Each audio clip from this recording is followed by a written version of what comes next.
Infinite Banking for Dummies. Hi, my name is Sunny. And I'm Alex. We are the founders of Bright Horizon Wealth.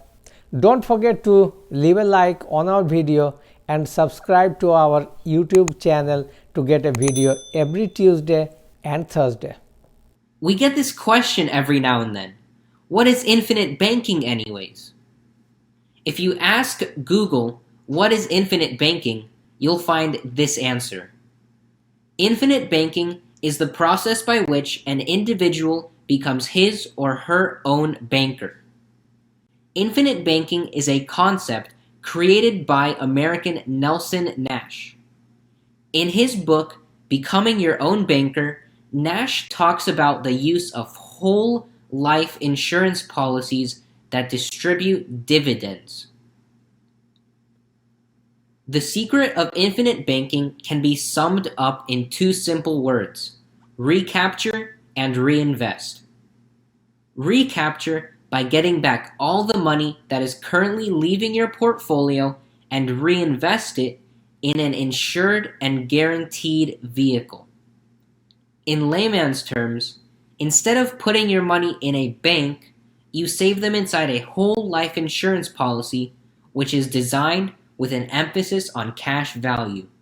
It shows how you can make more money by being your own banker without changing your lifestyle. We are going to compare infinite banking to a banking instrument that you're familiar with, called a bank CD, or Certificate of Deposit. That way, it will help you get a feel for the infinite banking concept, or IBC for short. For simplicity's sake, we'll address the bank as Bank of Internet, and we'll address the insurance company as IBC. In the CD column, you opened a certificate of deposit with $50,000. And on the right-hand side, you have a life insurance company where you are depositing $400 a month. The Bank of Internet has been around since the year 2000. Your IBC has been around since 1905. The bank has a total asset of $1.4 billion, and IBC has a total asset of $46 billion. The bank and IBC both have 5-star ratings. Once you open your account in the bank, there will be no additional deposits allowed.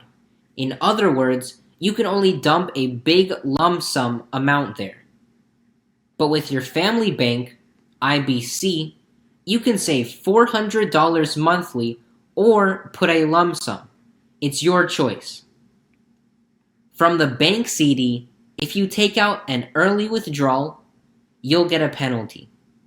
Say, for example, if the CD is for 6 months, then they can charge you a penalty for as much as $562.50. With IBC, you'll have access to 60% of your deposit after 30 days without penalty. With the bank CD, you earn an interest of 1% APR. And with IBC, you get a guaranteed 4% compound interest. With the bank CD, there are no extra death benefits available. IBC has a tax-free death benefit of $100,000 or more. In the bank CD, there are no retirement benefits. In the IBC, it secures your retirement with additional guaranteed cash year after year. With the bank CD, the growth is taxable.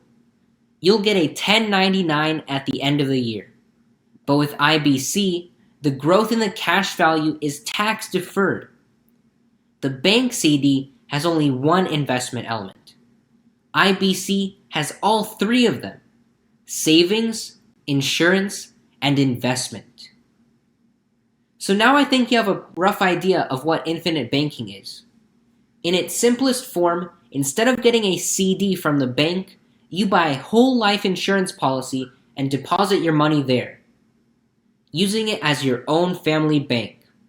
And by doing so, instead of giving all that interest to the creditor, whether it's credit card, auto, home, or student loan, you can take out a loan from your own policy and pay it back to yourself with principal and interest both, just like you'd pay it back to the bank. This thing alone, over the years, will make a big difference. And that is the whole premise of the infinite banking concept, or IBC for short. Brian Tracy once said, "There are 3 legs to the stool of financial freedom: savings, insurance, and investment. And infinite banking has it all. Savings, which is pay yourself first, save 10% of what you earn. Investment, which is pay yourself interest. And the third component is insurance. That is, you should get back all your principal and interest. In other words, recapture. And this is only possible through an insurance company inside an IBC account. Make sure you own your own financial future, or someone else will.